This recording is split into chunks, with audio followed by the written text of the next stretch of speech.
Welcome to I Heart Geek.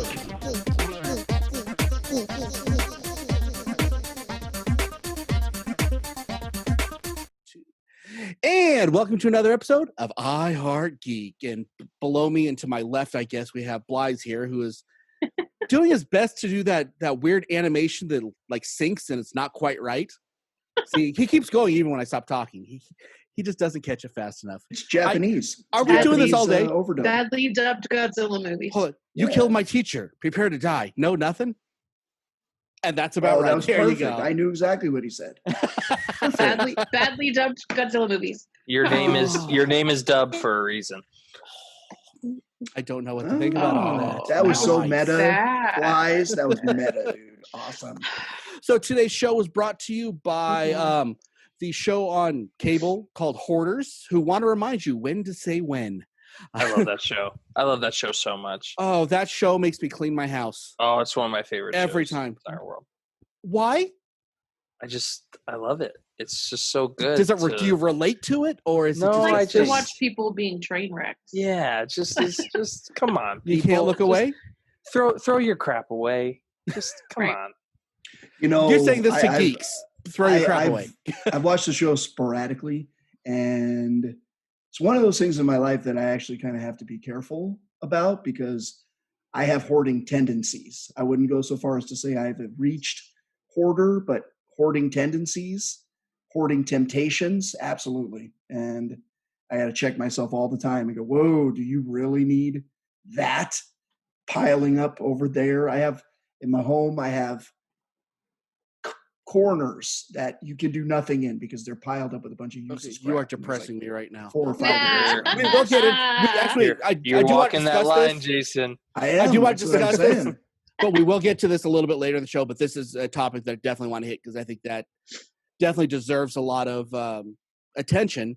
And psychological help as well. A little bit, but we will hit that, I promise. So listeners, you know what's coming for you, I guess. I'm Dub, and I'm your producer and writer and all around good guy that's wearing a Stan Lee shirt like today, I guess. I And gave you that shirt. I know you did. So let's go with next to me is PB&Jason. How are you doing, sir? Good. How are you, man? Are you doing awesome and outstanding in your shirt that Courtney gave you? Excelsior!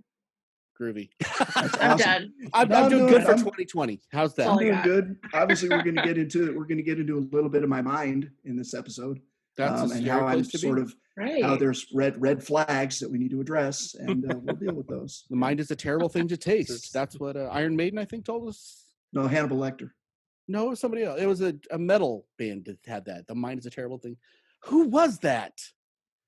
Was it Judas Priest? Crocus. It was Crocus. It was? I don't know if it was Crocus. I don't know. I'm It was. just I know it was guessing. a metal band. Because I remember seeing the shirt in junior high. There's Anyway, Literally going to be one of these shows today. we are going to be all over the freaking board today. So speaking of being all over the board, we have Miss Geeky Page herself. How are you doing today? I'm doing good. It's a lovely day. The sun actually is is. shining. Well, Yeah, we're the in sun Vegas. is The sun's shining. always shining. It's not.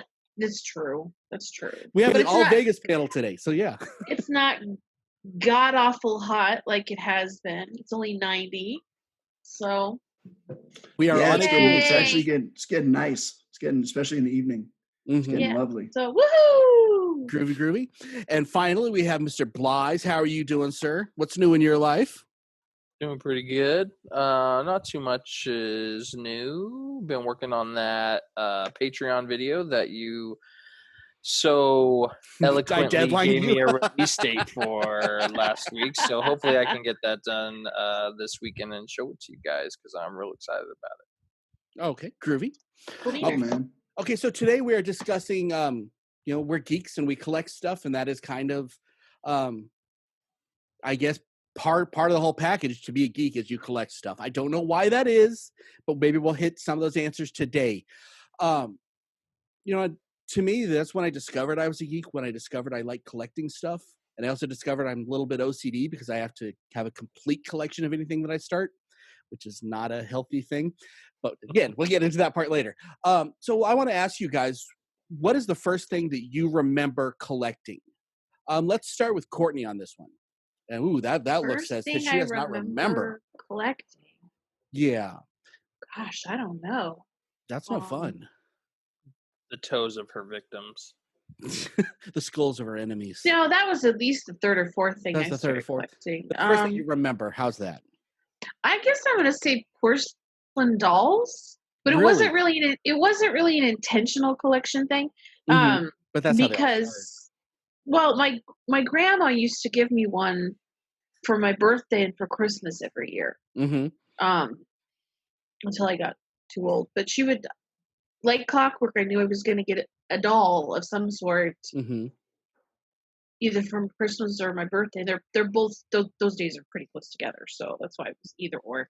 And so I still have a bunch of them. And I kept collecting those, and I think I was probably about 8 or 9 when I got my first one. So it's like something I was kind of thrust into collecting. Gotcha. So Nice. Jason, what about you, bud? Very nice. So a lot of them that blend, model ships, marbles, dinosaur toys and stuff. But I think the one that, Belize might be a little too young, but Courtney, how long have you lived in this area, this valley? Are you a native? pretty close. Were you born? Okay. Do you remember the Hobby House over on Charleston? Vaguely. Any of you guys remember the Hobby House over on I don't. Charleston? Okay. So And I've outside lived of there the for little 33 green, years. outside of the little green army men, which we all played with, Mm-hmm. the Hobby House had far more detailed, smaller plastic army figures from like the Revolutionary War redcoats, Mm-hmm. The North African SS, the Civil War, Confederacy, and Union, and they were smaller than the standard green ones that you could get at the supermarket. And they're way like more tin. detailed. They're No, they were plastic. Okay. They were molded, but the detail was just so awesome on them. And like every once a month or so, and I look forward to this, like I look forward to Christmas almost. We get to go over the Hobby House and see if they released any new ones. So can I ask you And they this were different question? colors too. Like they were yellow instead of green, or light brown, red. They were really cool. So let me None ask you this: did you collect those because you were collecting them, or did you collect them because they were just your toys and you were playing with them? I collected them to play with them. Okay. I collected them to play with them. Playing, we played Army Men. My whole neighborhood used to do. We had landing craft that we'd make out of half-gallon milk, cartons that we cut in half. Mm-hmm. So we play Army Men, and it was very good. Cool. But those were like, again, people like ooh because they were cool. Yeah. Blythe, what about you, bud? Awesome. So I had to think about it a little bit. I can see that. I can see your wheels spinning as we were talking. No, I think it was so. The earliest thing I can remember collecting was probably stickers. Uh-huh. Like you had the stickers, and you put them in the sticker book, and like you take them to school, and you could like peel them off because it was a special book and trade them with people. But the thing that I probably remember, like that was just something you did because everyone kind of did it. But the one thing that I can like recollect, like collecting to collect, was that I still have some to this day, is my Pokemon cards from like 1998. Wow. Yeah. That was like when you were what, 6 or 7, 8 years old? I was like 8 or 9 years old. Yep. Wow. I can't even fathom 10 that. years after I graduated high school. Oh, wow. No, my first thing after I graduated. 4 for me. My first thing I remember collecting unintentionally was my GI Joes. The 3/4 inch or however big they were. 1 3/4. 1 3/4 inch. Yeah, those were. awesome. I loved those. I collected those for years and didn't know I was collecting them. And I think that's where the geek passion of collecting starts. Is we don't realize we're collecting it. We're just collecting it. Kind of one of those things. But the first thing that I remember collecting started in 1989 when they released the Topps 1988 baseball cards. Everyone seemed to have that whole collection. And they were the ugliest cards in the world, but they were cheap, so you could buy the whole set. And that's the first time I remember, okay, I'm collecting this to collect it. This is what I'm going to collect now is baseball cards. and that branched out to a lot of things. But that was the first thing I remember intentionally saying, I'm going to collect this. I'm not doing this isn't fun. I'm going to get these and I'm going to pay for college someday. Yeah, we all know how that one went. We all thought that was what we were gonna do. With pet rocks and Beanie Babies too. But honestly, it turned into a lot of fun, and I learned a lot. I was never a sports kid growing up, but I learned a lot about sports because of it. So that was my first thing collecting that I intentionally collected.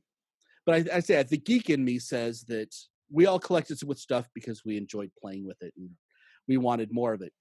And I think that's where the whole thing starts. Well, it's like And I it's can't- having a oh, little sorry. piece of the fandom that you can take with you whenever you feel like it. Yeah, You know. Can I ask you a quick question of the entire panel? go for it. And it relates to what you were saying a little earlier, Dub. Can you guys name one thing off the top of your heads that you have collected that you indeed have a complete, like you have complete? Because I'll put out mine. I'll put out mine. None real of quick. my I stuff have, is a complete. None I of my have stuff that I all- collect you can complete. I have all of the version 1 Advanced Dungeons and Dragons playbooks. I have the full Monty on that one. And that's one of the only things that I actually do have like fully complete. Ed, are you going to keep this till you die, or is this something that you hope to someday's worth something you can sell? Well, I'll probably play it with my kids. They're all going to be of age where we can do it and play with it. But no, I'm going to keep them. I'll keep them, pass them down, whatever. They're awesome. I don't want to sell them. Which is the geek in us that says that, we want to keep this because we love it, and we collect everything because we want everything. I guess you could say that I had a lot of card collections that were complete, but I mean, you're never going to have every card or anything. I had complete sets of every year of every sport from 1978 all the way up to about 1992 or 93, and that's when I stopped. But yeah, so I guess that's a complete collection, but I don't ever want to have a complete collection of something, because I feel like if you're done collecting, or if you've got it all the fun's gone. It's kind of like watching a sports event and you know who the winner is already. It's not fun anymore. That it's all about the hunt and all that. So I don't ever want a complete collection. Yeah, that's part of my hoarder problem. But anyway, yeah, go on. I think I had a complete set, and I don't have it anymore because since then I've given it away, like pieces away to family members and stuff. But again, back to the Pokemon cards, they had different like sets for each like series of cards, and the first one was the basic set. And every card had like a little number on the bottom, like such and such out of whatever. And I remember at one point I had that entire set, and I had them all in number order, and the book with the plastic, all the holographics, I remember and everything those. like that. Yeah. So I had that whole set at one point in time, but like I said, like over time I've given some to like my little cousins and family members and stuff here and there, because I would rather them being cherished and played with by a kid who has time for that than them just sitting in a book on the bottom of a shelf or something. And that's something that I love, is being able to pass things that we loved on to our kids and friends, and friends' kids or neighbor kids that has some kind of interest, and that is really keeping the hobby alive. I mean, cards died for a lot of years and then come back and then die and then come back. But I think a part of it is you're passing it on to the next generation, and they get the interest in it. And I think that's the collections are, I think, more than anything, what keeps stuff going. I don't know if that's true or not, but that's what I feel. A complete, Courtney, did you ever do a complete with anything? No, because nothing I ever collected or do collect now is set specific. Oh, okay. Well, you can't do so, every refrigerator from the 50s. Yeah, I mean, and like with the porcelain dolls that my grandma gave me, there were never any theme to them. And they make so many of them. It's just, yeah, nothing I ever have. I mean, there's something now that I collect that I would like to get a complete set of, but it's almost virtually impossible to do. But maybe one day I will. But Yeah. That's always the worst when you get into something and you're like, man, I want to get all this, and then you're like missing a couple of them, and you look it up and see how much it would be to get that one piece, and it's like, oh well, they only made 2 of these, and they're $10,000. So well, that's and out the door. in the case with what I have is there's an actress, she was in the 40s and the 50s. Her name was Lupe Velez, and she made a series of movies called The Mexican Spitfire, and there were 8 films, and they're those old style prints. They look like paintings. Her movie things. Well, with the case of this, the very first in the series was called The Girl from Mexico. That poster doesn't exist anymore. Or if it exists, nobody's giving it up and nobody tells them that they have. So, like, of the 8 movies, there are 3 I need, but 1 I know I will never, ever get because I haven't been able to find even a replica of it.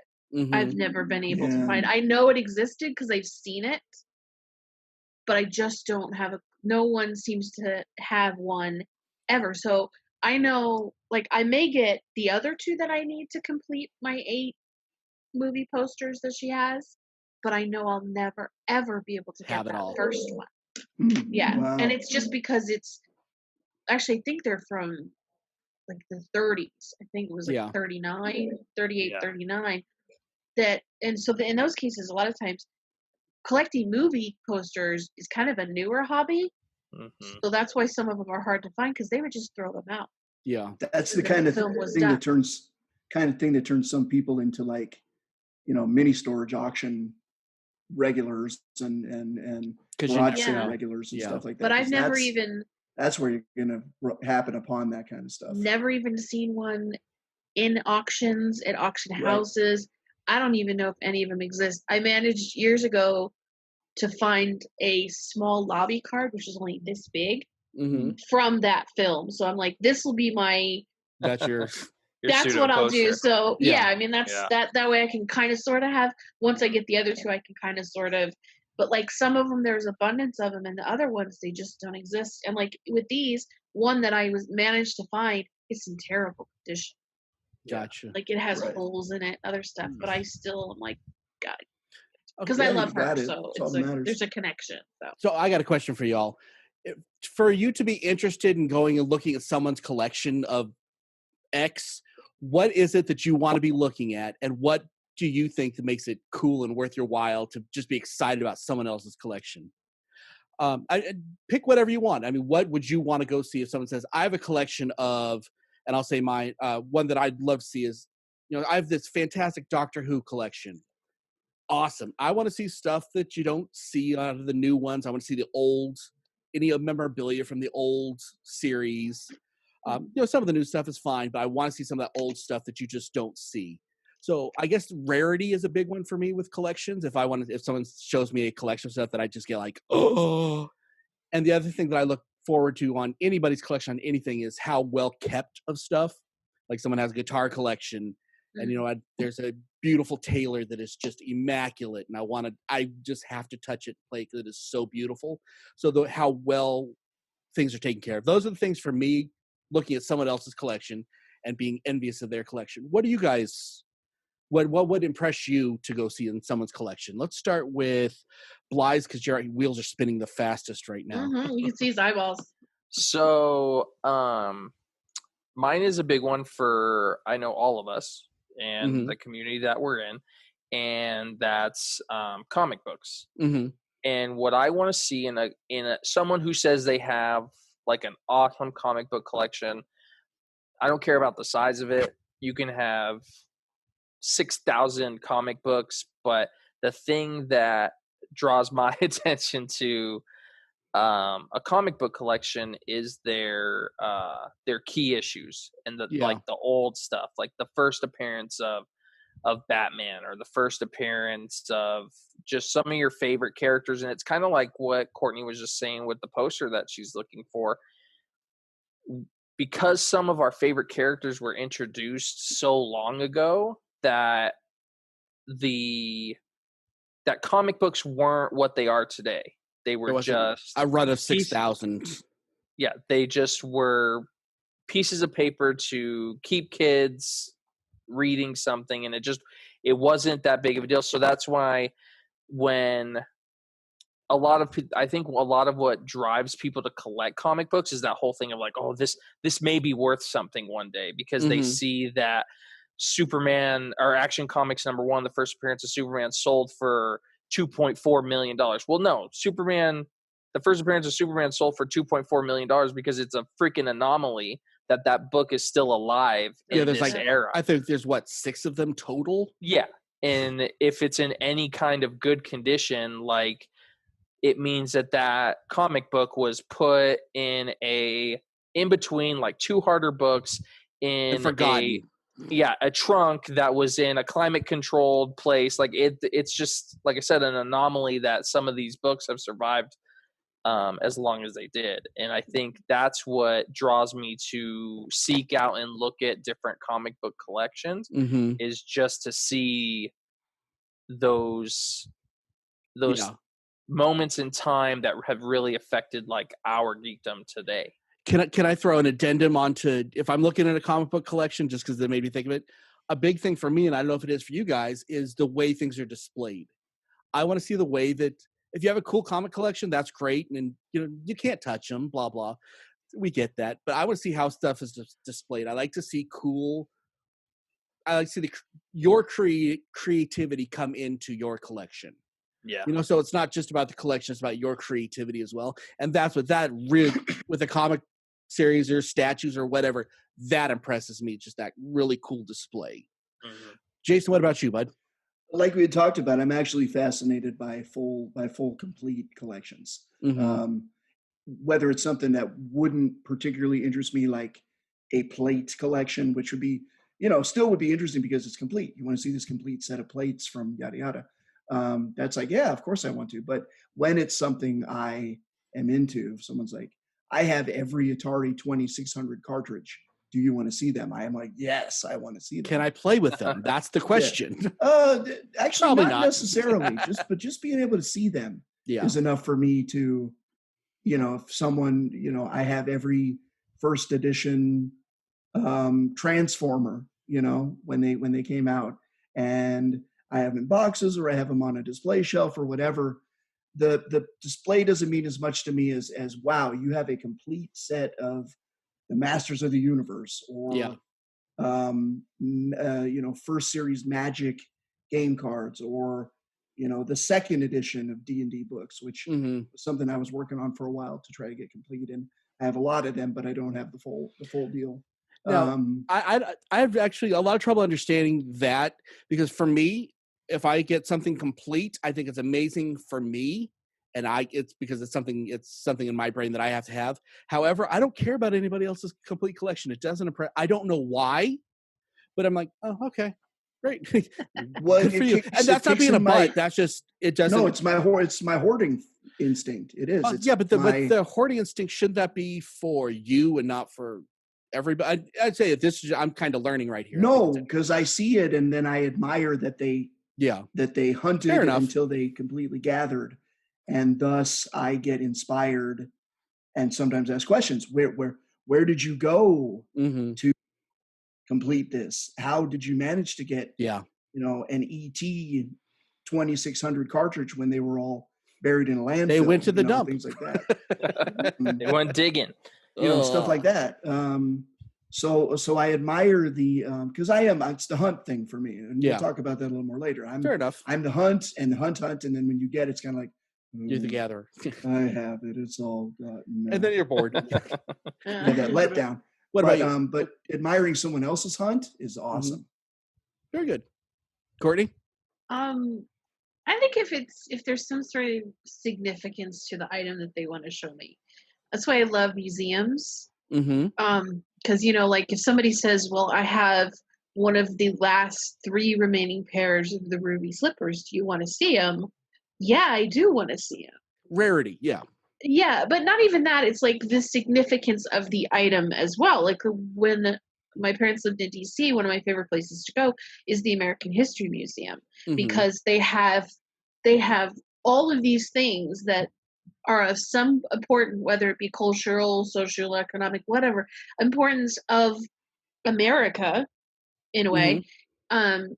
It's things like Julia Child's kitchen, like her complete kitchen from where but Okay. then Yeah. then you round the corner and you see the desk and the chairs that Robert E. Lee and Ulysses S. Grant sat at when he surrendered at Yeah. Appomattox. But then you'll turn another corner and you have one of Louis Armstrong's trumpets or a dress worn by Yeah. Ella Fitzgerald. So it's like something that has that cultural significance. Yeah. I mean, or somebody said, "Hey, I've got the original screen used helmet from The Rocketeer." Oh, I cool. love the movie The Yep. Rocketeer. Yes, I do want to see that. You don't Mhm. need to have a complete set of every, like, I don't need to see the complete uniform, but if you say I've Yeah. got his jacket or you've got his jetpack or yeah, of course Yeah. I want to see that because it's something I love and now it's that tangible thing from something. Yeah. Mhm. But to me, I totally agree with you, but I'm 100% more excited when it's somebody personally that has this stuff instead of somebody that's like a museum. I think museums are incredible, but I feel like they have all the resources in the world and never. They I mean, it's cool don't to though. see. But that's just in my mind. That's how it feels. But when I see someone's personal collection, they have one of the whips that was used in Indiana Jones. Yeah. Oh, that's awesome! And that's it's I mean, some proudly museums displayed in do. their living room. Some museums do, some The museums Smithsonian and don't. all that. Yeah. Yeah, I mean, like Iolani Palace in Hawaii, they don't have a lot of resources, and most of the stuff that they have has been donated back over the years because when the monarchy fell, everything got sold off. Yeah. So, like, you can find stuff that was owned by King David Kalakaua on eBay. Does that make you Wow. sad, It's like or does that make you like, hey, there's hope that I can get some of this stuff? it's like $30,000, so no. But I mean, No, I you think if it's can't. Yeah. if it's a significant thing, I mean, like take the ruby slippers. There are Hmm. 3 pairs. One is owned by the Smithsonian because it was donated, but the other 2 are owned by private collectors, and they never come out of the vault, so nobody's seen them again. And like one pair just came out of the vault, that person's vault, couple years ago, and they Hmm. went to auction. They didn't get the money they wanted for them, so they put them back in the vault. But they hadn't been seen for 20, 25 years. People That's didn't even know depressing. they still existed or not. Yeah. Hmm. So Yeah, that's pretty cool. there's a pro and con to museums. Okay, so for our personal collections, for whatever it is that you collect now, what is your personal parameters for something you will collect or something that would go into your collection of whatever it is? I'll take for instance my instrument collection. I have a lot of instruments because I love them. I've never really considered them in a collection until actually we're talking right now.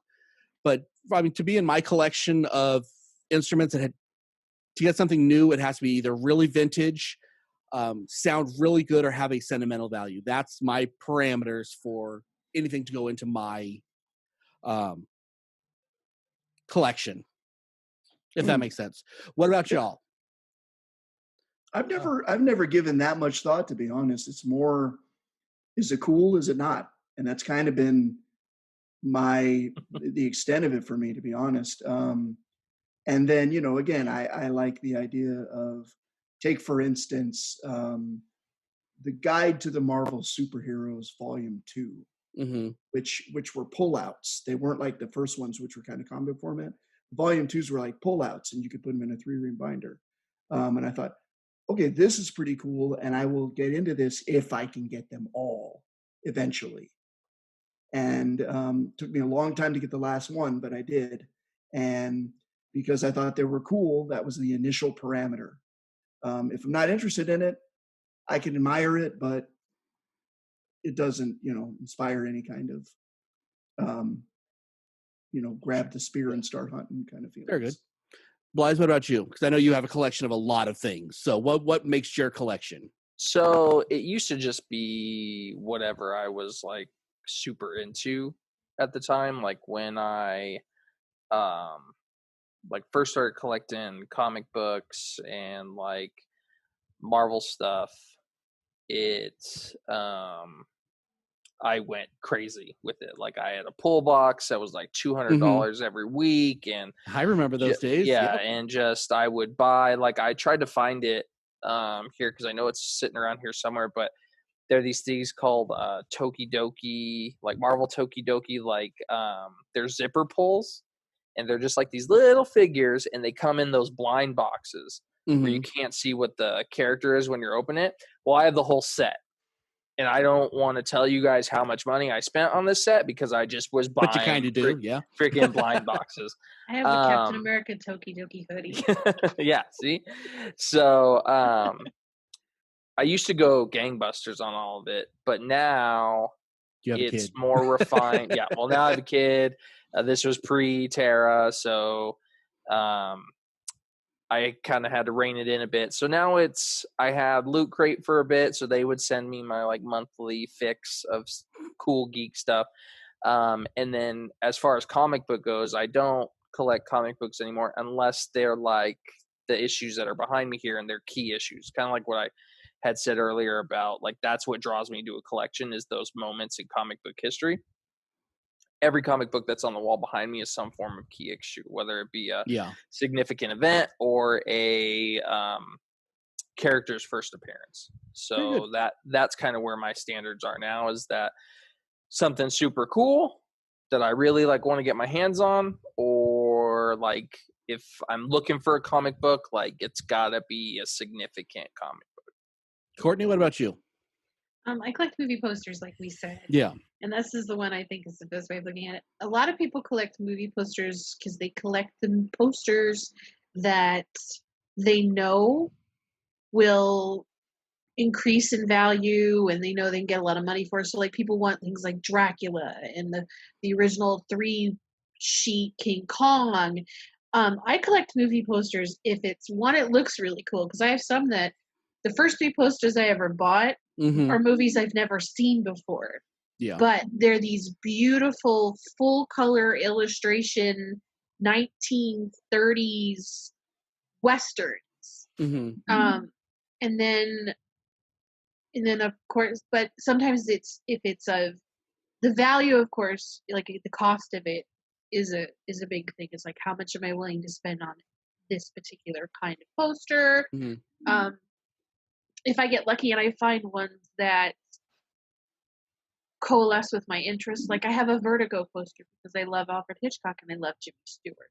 Also just happens to be signed by Jimmy Stewart. So I mean, like there's those kinds of things. And like I knew that I wanted to have a Marilyn Monroe poster because she's one of my all-time favorites. Marilyn Monroe movie posters are incredibly expensive. They're incredibly rare. I got lucky. I managed to get one for not a whole lot of money. So now I have that one in my collection. I don't need any more. Yeah. Because some people have to have, I have all of them. So it's so like you cost, you it's just have what that it looks like. Interest one and you're done. Yeah, like interest. Like I have a couple that are of Las Vegas movies because I love, I live here. Yeah. I live here. So it's like I have really cool Las Vegas movies. I have a couple of them that are Hawaii because I love Hawaii. And I love the movies they go along with too, but the poster might only be worth $20 or $30, but I think the poster is cool. Okay, well, let's move on to our listener feedback, and we will be back with another really deep subject after that.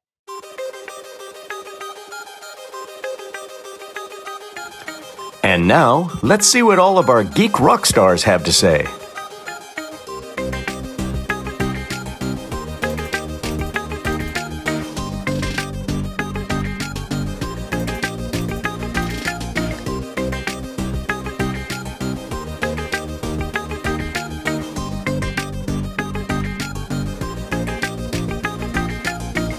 Okay, so for our listener feedback today, we asked, what is your favorite thing to collect and why? And Courtney, go ahead and read that for me. There's a whole lot of feedback. So and we almost really everybody answered why.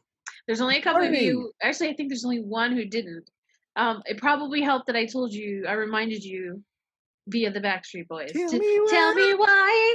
Anyways. Gross. Okay. Gross. So our first is from our good friend Carrie Schultz. Carrie says, dice, and more dice.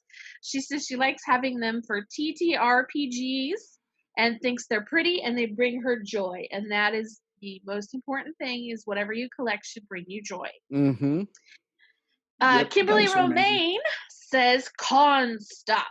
Our house is filled with art that we buy at MegaCon, Comic-Con, and other cons as that they make it too, along with some cosplay items, and they have a bunch of autographed memorabilia, and most of it is they personally had signed and not just for purchase on eBay." She posted a picture with some people, and I'm really sorry, Kimberly, but I literally have no idea who those people are. So I'm terrible geek, and I apologize. I have to see Tyler the Romaine picture. says animation cells bring him joy. That's the second bring him joy, guys. So Look out now. there you go. It feels like owning an actual piece of my youth, or at least a piece of pop culture history, and he feels like they should be preserved now that everything's gone to digital. That is awesome sauce. Yeah, that's pretty cool. Jonathan Cathcart says that they John from California. John from California says that they specifically collect playing cards. They have over 20 decks of cards with special designs, and he even has a couple of marked decks from magic shops. Cheater. We collect them mainly for the cool designs, other than the normal red and blue from bicycle decks. They have uncut sheets of playing cards. They want to frame the uncut sheet, which sounds pretty cool to me. And then Star Wars Theory 11 decks, but they bought all 4 of the designs that they were sold. Jill Cathcart says that they actually wanted to start collecting cards from different places that they visit as well. Mm-hmm. But she says they do collect magnets from all the places they visited. I feel like every traveler does that. My wife, my wife does that. I do that too, so I'm with you on that. You are iHeart Geek approved, Jill, for those magnets. My wife does magnets and coffee cups from places we've been. That's her thing. Christina Belvin says it's more for themes, for shows and movies, or eras that she likes. She loves the cuteness of Funko Pops, but she also has Star Wars related stuff. And then she did say that because I told her to tell me why, it's usually because that item has sparked a special memory or moment for her, and that's why she puts it to her collection. Personal. Dino from the podcast says DVDs and Blu-rays. He says, even with all the streaming services, I want to own a movie in physical media. I feel more secure with the tangible media. That was me for a while too. Yep. John from California piggybacked on that and says, yep, he likes that. He goes, he makes his own digital copies of his movies and then puts them on a hard drive and streams them to Apple TV. Michelle Silva says tattoos, which I really like this answer as somebody who is tattooed. Body art is a very personal and unique thing to collect. What I love is that no two collections can ever be the same, and you're adorning your own body with anything you can dream up by a variety of artists. I think the idea of actually being a collection gets lost in some people because they just look at the random tattoo work that gets dismissed as being collection worthy. I got my first tattoo when I was 19, and back then it was only going to be that one. Oh, Michelle. We all know that story. Michelle, really? But here I am at 45, and I'm covered with gorgeous artwork from different artists in different states. My collection goes with me, and it's a constant reminder of my past, my loves, my losses, and my hope for the future. And our very own, that's an awesome answer. As somebody who's tattooed. Winner. Yeah, there you go. I get it. Yeah, winner. As somebody who's tattooed, I completely support that. And as our own Miss Satomi Hoffman, who couldn't join us today, said, I collect in order to get a slice of how I feel when I'm watching a show or having an experience. So instead of collecting a lot of one thing, I collect 1 to 3 items relating to one of my geekdoms that invoke that feeling, except for Halloween, which is my obsession. Which probably explains why I have so many decorations and supplies to create haunted house parties for the Phantom Halloween party. Is that a collection or is that preparation? And so there we go for our Robert. It's a nonsense holiday. I thought I was the only one. Considering the holiday predates Christmas, I don't really think it's a nonsense. I don't like it. Definitely. I mean, they're both nonsense holidays, but Just wait. Just That'll wait, painful. that'll Buzz. be what we're arguing about in the next show. Yeah. Oh, we So actually. stay I tuned. think next episode we will be discussing this quite a bit. It might be. Yeah. Thank you, everybody, so much for giving your feedback. These get better and We better every week. It appreciate feels it. like you guys really put some thought into it, and we. And I'm gonna make the Backstreet Boys joke probably at least 2 more times, so get used to it. Because there's nothing like callbacks on this show. Great. We don't do that Concept. all the Right. time. Never. I'm I've glad I never didn't ever, post the ever video on the done Facebook callback page. the entire history I've been in the show. Curmudgeon Never done callback. and Baby Yoda and Blythe is Young and I don't know. Christmas movies that aren't. And Die Hard and Pineapple on Pizza. There we go. I think that's all our callbacks for the Cover day. them all now. I think we're done. And Chaplin. Yeah, there we go. Well, We he all just have wanted pets. to join the conversation. There we go. So. Okay. Now, with this topic, I want to go, and I don't know that we're going to have time for the main event because I think this is an important little topic side road that we're going to hit on. But going back to what we were talking about at the beginning with collections becoming hoards, where is that line? When do we know to stop? I think this is kind of important for people to think about when you're collecting. When is it too much? Where is that line at? And I'm kind of interested in everybody's kind of feeling on this. Let's start with PB because you seem like you have a lot to say on this.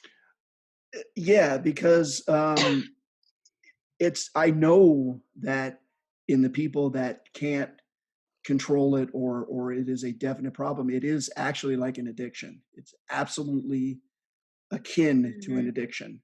Mhm. And again, I have never crossed into addiction territory with it, but I completely could. Mm-hmm. And if I wasn't so careful, I probably would. And of course, I have my wife and my family to always kind of remind me, you go off the deep end, they go off the deep end with you. So there's the motivation to always kind of keep it in check. But I can completely, if I were single, I probably would be a hoarder. I won't lie. So you couldn't. So what you're saying is you couldn't find your own line. Hoarder. What? You couldn't really find your own, and that's not judgment, but you couldn't find your own line. You have to. I don't know. I mean, part of the reason that I know there's a line is because I know I'd hurt people. Mm-hmm. If there was no one to hurt, I don't know if I'd even look for a line, to be honest. Yeah. Because I've made bad decisions regarding myself many times in my life where I shouldn't have done something that relates to my own well-being or my own health or whatever. Mm-hmm. And that wasn't enough motivation for me to stop. But yeah, knowing what always works for me is knowing that I might hurt someone else. And if I know I might hurt someone else, that creates a line that I won't cross. But I got to be honest, if I start collecting something, I gotta like be ready to throw on the brakes at any time, because I know that I get so into the hunt and would be careless with my resources. And so I'm too old and a dad and a husband, I can't do that. Yeah. But I understand why people do. And that could be me under different conditions. Yeah.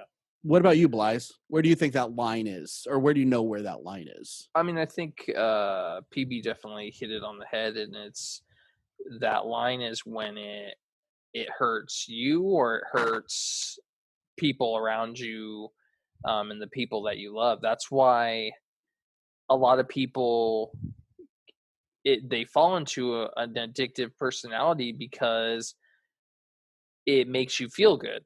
And if something makes you feel good, how could it be bad for you?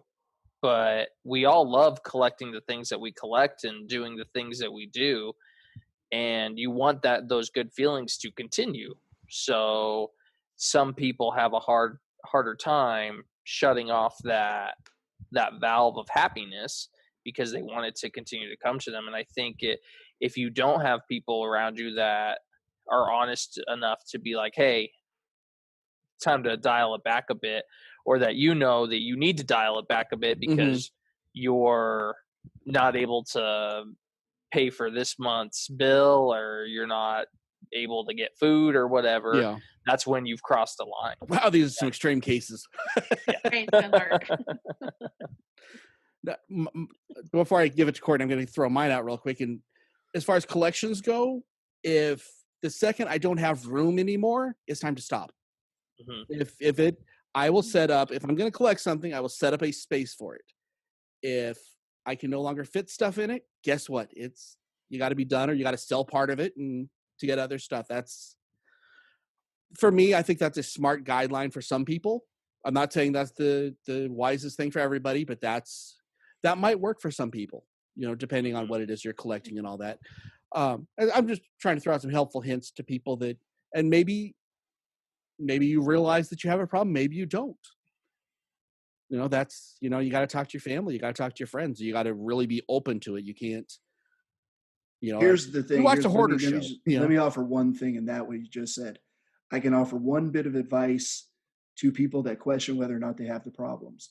If in your life serious moment here. If in your life you're trading and you're making a trade in your mind, I am trading my power bill for this. I am trading the groceries I need to get for this. If you are in your mind thinking about or making trades, that is when that sets the first step toward going too far into it. Yep. So anybody who deals with that and they're making trade, okay, I can trade this for this right now. There is, again, step one into a big problem. Yeah, you're tiptoeing that line. And Courtney, where do you say that line is? For me, I agree with you guys. It's like if you're spending too much money on it, you're in trouble. Once you hit a certain level of space, I think you need to stop what you're doing too. Except in the case of movie posters, because I don't have a giant house, but I have more movie posters than I can put on the wall. Well, the problem is you can only hang up so much stuff, and so that's how that works. But that's not going to stop me from buying movie posters, because one day I'm going to have like a giant house. But for me, and I always look at it this way, especially with the stuff that I collect now that's like in my top 5. Is there a usefulness to it? It's like, if it's going to be something, and like I collect Pop Funkos like everybody and their mom does. It's not going to pay for college kids, just FYI. No, and like I used to buy several at a time, and now it's like, well, I just like this one. And I only buy one every now and then. But they just kind of sit there on the shelf. They don't really do anything. They don't provide, other than bring me joy, obviously, and remind me of the things that I love. But they don't really do anything but take up space and sit there. So, like, when I'm collecting, and for me, if there's a usefulness to the item, then I'm more inclined to add it to my collection. Yeah. If I can't use it, then it's like, do I really want to add that to my, no matter how cool it is, whatever it may be, do I want to add it to my collection? It's probably good that they don't do anything, because you'd have to call a paranormal investigator if indeed your Funko Pops were doing things. That would be a whole nother avenue. They come to life at night and go on adventures. As long as they get back in their box, I'm fine. You're good. And it looks like they're sealed. The sun comes up. Yeah. Okay, so we're going to move on real quick, and we're going to jump to our main event.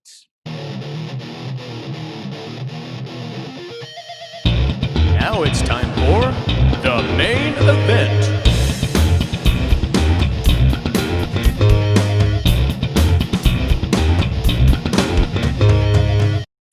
Okay, so for this version of the main event, we are asking, what are your favorite things to collect, or maybe things you might want to collect? And I think that kind of went out the window with this. We usually do a top 5, but our time is cruising, so we are going to be our top 3 today. Cruising for a bruise. Bruising. Okay, so for my number 3, I am going to say studio gear. If you look behind me, I have gear everywhere because it's useful and I love it, and anything that can make crappy talentless me sound better, I will use. I love this stuff. I'm not fishing for gear. This is why the show sounds as good as it does, is because I get studio gear and I really enjoy it. So that's why I collect studio gear, and that is expensive. Oh, shut up, Blythe. Courtney, what is your number 3? My number 3 are typewriters. This goes along with my useful comment. All but one of my typewriters work. And I have, I think my oldest is from the 1900s, and I have one. Do you have any that are the bowl? No, I don't have that one. But I do have one. Like I have one. I don't want to say from every era, but you're getting there. Yeah, I'm getting there. I think once I hit every era that a typewriter has been, then I'll very good stop. But it's also a space thing because they take up a lot of space. They're huge. They do. Mr. Blythe? My number 3, and this kind of falls into what Courtney likes to collect, but I like to collect screen print posters. So I don't know how much you guys know about screen printing, but it's something they do on shirts where, like a shirt like this, each color is a different screen, and then they put the coloring down, but they do the same thing for posters. So this artists, is a mass version of a screen print. Yeah. So artists will create a piece of art, and depending on how many colors there are, the price will go up. So if you have something that's only like 2 or 3 colors, it may be a nice price range, but anything like 10, 13 colors, the more they have to do the print, the more valuable they are. So I have a couple of like Marvel movie poster screen prints in my living room, and nice. they're beautiful piece of art. I think I have one of those. I think my Captain America one is screen print. Yeah, very good. PB, what about you? What's your number 3, sir? Okay, I'm going to change my number 5 to my number 3, actually, because the way I had this as a 5 kind of knew these things about me. These are a little more not as known. So my number 3 is video game systems. However, I do that in a different way than some. I wait for, and the only exception is the Switch, which I bought as a newer machine. But I wait for the current machine to come out, like for instance, the PS5 is going to come out. When it does, and the PS4 drops in price, I will become a PS4 owner. Very good. Because that is what I like to be one generation behind, mainly so I could get them cheaper, to be honest. But also because the bugs have already been worked out of that one that's a generation behind. Fair enough. So that's kind of how I do that. I do it because I'm cheap. I'm cheap too. Your resolve is better than mine, sir. I've waited until for at least 5-6 months that it's been out, minimum, usually a year, but about 5 or 6 months because it usually drops at least $100. That was a Switch. I couldn't resist the Switch. Everybody says that. Too cool. Okay, so my number 2. This is a 2-for-1. I'm going with shoes and sunglasses. I have a weird obsession with shoes and sunglasses. I love them. I do. I get that. Sunglasses almost was on my list. I love sunglasses. Oh, and let me throw these in too, because these like bandanas, since the pandemic hit, I have like literally hundreds of them because they're different color and they're fun. Hundreds. And it covers my balls. Hundreds. Okay. Courtney, what about you? What is your number 2? Vintage things for my house. Specifically stuff from the 40s and the 50s, but it all has to be usable in some fashion. So I don't have anything. So like I have an end table from the 50s. My lamps are from the 30s, but they're everything that I decorate my house or I use in the house. Like I have vintage cooking bowls. Well, everything that I get for my number 2, I have to be able to use it or I don't bring it in the house. Very good. Blythe, what is your number 2? My number 2 is wow, event swag. So me and Tara, we love going to like geekdom events. I've been to 3, and she's been to 2 full-length MCU movie marathons where you're in there from movie 1 to the very last one. The last one we did was like 36 hours, and they just give you a bunch of like popcorn buckets and swag and stuff like that. So when and a porta potty, and a porta potty, which is nice. Well, that's what the popcorn bucket's for. Oh, okay. I thought that's cut the hole in for That's puppets. efficient, man. No, that it's works. That's efficiency right there.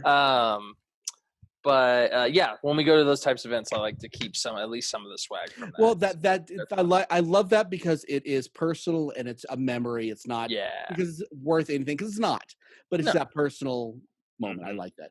PB, you're number 2. Taking my number 4 and making it my number 2. When I was in elementary school, there was a phenomenon that actually kind of erupted organically. I don't remember who started it. It certainly wasn't me because it was going on, but the marbles, not only was it just the little glass balls that have different names, but it was a whole sport, gangsta kind of thing that like you are old. I thought I was old. You're old, man. Oh yeah, wow. It became about status, and it became about you hit, and they weren't allowed. The other thing is like the teachers got so sick of them they weren't allowed. So we had the sock, and we hid the sock in our school bags, and then we had and then out at the recess and before school and after school and in the yards at home and all that. We had the marble games, man, and the stack the 4. We called those the donkeys, and people would throw them to try to hit them. And if they missed your donkey, you got that marble. It was all about playing people to get them, to collect them. It's the original Pogs. Yeah, it's funny that there is always something. There's always something that teachers hate. I bet there's not a year of school that kids come in with something that they're not supposed to have in school, and the teachers hate them. Like for me, it was Pogs, Pokemon cards, fidget spinners too, man. This year is fidget.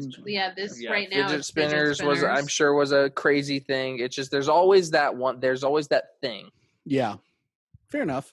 Yeah, marbles, man. That was, and I still have a bunch of them. I still have a ton of ones from elementary school. Very good. My number 1 is going to be, I'm going to, not comic books, but actual hardback graphic novels. I stopped collecting the 1 issue, but if it's a story that I love enough and it can be pretty on my shelf back there, I will totally buy the graphic novel. I love them. I like having it all together, even though I still read them all digitally, but I like having, that's my only comic book thing that I buy anymore that's not digital. That's what I love. Courtney, the squeaky page. My number 1 is I collect vinyl, but I collect all vinyl, but I specifically love to collect live albums that were recorded in Las Vegas showrooms. So like the Rat Pack live at the Sands, Sammy Davis Jr. live at the Copa, that kind of stuff. I love that. I don't know why. Lots of what's his name? Tony Bennett. All those guys. Yeah, Tony Bennett. I have Connie Francis. A lot of Dean Martin. You were born like 100 years too early. I totally was born in the wrong era, but I'm too feisty of a woman for the 40s anyways. They wouldn't have liked me. Assuming people like you now. I'm just kidding. Right. We all love you. Well, my nieces like me, so you have to. I get a pass because I get at least 2 people who like me. Okay. They are under the age of 7, but it works. It works. Gosh darn it! You can still claim them. Blythe, I like you, and I'm over the age of 7. My number 1 is statues. I have a few in my home now that are Marvel like full size. Not like full. Like they're pretty good size. I got a Hulk that's pretty big. But what I've been looking into recently is fiberglass resin statues.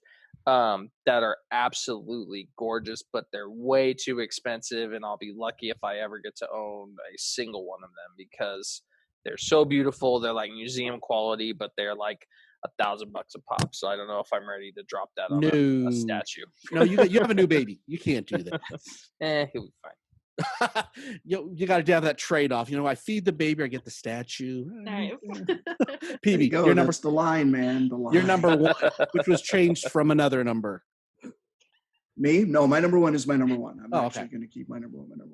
And it's so a transitional time for me in elementary school with action figures. When Star Wars came out in '77, I was 8, and so I started the collecting of the Star Wars action figures. But by the time Jedi came out, I was older. I was about out of toys. And my brother, who's 3 years younger than me, started to collect the Masters of the Universe, action figures, and Transformers. So my number one is action figures and the vehicles who went with them. And I do remember, because Dub, you mentioned the G.I. Joe 1 1/4. Mhm. That was the last toy that I ever collected anything of. Yeah. And I remember liking them better than the Star Wars figures because they could More hold the articulation. rifles correctly. Yeah. They had the joint in the elbow that they could hold the rifles correctly. And the one that did that too. Yeah, and Swivel grip. I told the story of the guns already before. Yes, you did. Writing Kenner and getting them sending me a whole bunch of stuff. Which was very cool of Kenner. And that is a show, guys. Sorry if I feel like we're cutting us off, but we had a lot to talk about today. Thanks everybody for the listener feedback. Go to all our Facebook and everything, YouTube, subscribe, like things, comment. This helps our numbers out, and it helps more people discover us when you do. So if you guys can do that, we appreciate it a lot. Love y'all. And I'm Dub. We have PB and Jason. We have Blythe, and we have Miss Geeky Paige. Keep on geeking on, kids. We'll see you next week. Keep on geeking on.